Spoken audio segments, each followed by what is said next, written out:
আসসালামু আলাইকুম। আজকে আমি রান্না করব চিংড়ি মাছের মালাইকারির একদম অথেন্টিক রেসিপিটা আপনাদের সাথে শেয়ার করব। তো এর জন্য লাগবে আমাদের চিংড়ি মাছ। এখানে আমি হাফ কেজির বেশি চিংড়ি মাছ নিয়েছি। আর রান্নাটা করব আমি অবশ্যই সরিষার তেলে। তো একটি প্যানের মধ্যে আমি 3 টেবিল চামচ সরিষার তেল দিয়ে দিব। এর মধ্যে আমি কোয়ার্টার কাপ কুচানো পেঁয়াজ দিয়ে দিব আর দিব স্বাদ মতো লবণ। এটা আমি একটু লাল লাল করে ভেজে নিব। আর এদিকে আমি আগে থেকে একটি নারকেল কুড়িয়ে গরম পানি দিয়ে ভিজিয়ে রেখেছিলাম। এখন এটাকে আমি ব্লেন্ড করে নারকেলের দুধ বের করে নেব। এখানে আমি পুরো একটা নারকেলই নিয়েছি। তো এদিকে আমার পেঁয়াজটাও ভাজা হয়ে গেছে। এবার আমি এর মধ্যে 1 টেবিল চামচ আদা বাটা, 1 টেবিল চামচ রসুন বাটা, 1 চা চামচ জিরা বাটা দিয়ে মশলাটাকে সুন্দরভাবে ভেজে নিব।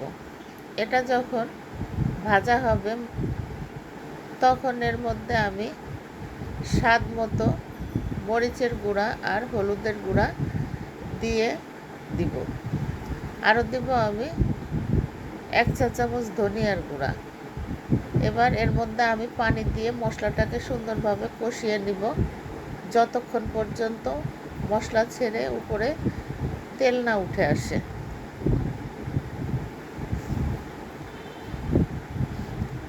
তো মশলা ছেড়ে তেল উঠে আসার পরে এবার এর মধ্যে আমি 3 টেবিল চামচ টক দই একটু পানি দিয়ে ফেটে নিয়ে এর মধ্যে দিয়ে দিব। আবারও আমি অপেক্ষা করব মশলা ছেড়ে তেল বের হয়ে আসার জন্য। আর এবার আমি এর মধ্যে অ্যাড করব সামান্য একটু চিনি।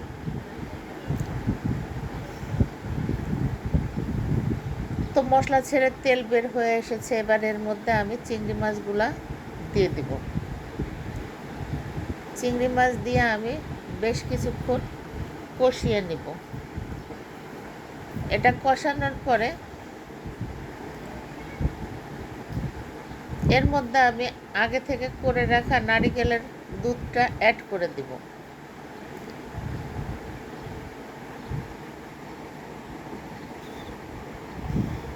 আর চিংড়ি মাছটা কষাবো আমি ঢাকনা দিয়ে ঢেকে ঢেকে।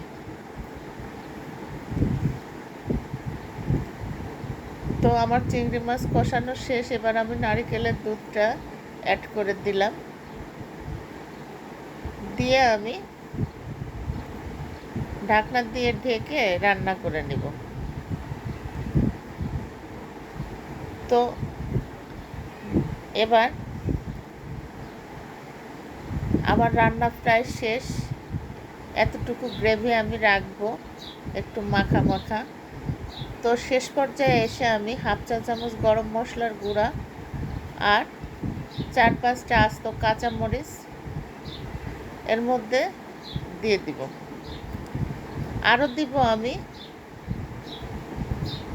1 চা চামচ ঘি। এই ঘিটা অবশ্যই দিবেন। এই ঘিটা দেওয়ার ফলে এর টেস্ট অনেকাংশে বেড়ে যায়।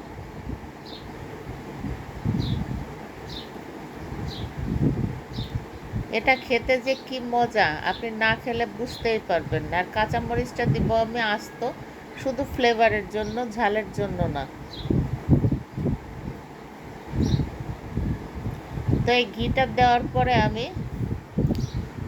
1 মিনিট মতো ঢাকনা দিয়ে রেখে দিব। এরপরে আমি চুলাটাকে অফ করে দিব। তো এই তো আমার চিংড়ি মাছের মালাইকারি পরিবেশনের জন্য রেডি। এটা আপনারা ভাত, পোলাও সব কিছুর সাথেই পরিবেশন করতে পারবেন। তো ধন্যবাদ সকলকে সাথে থাকার জন্য। আল্লাহ হাফেজ।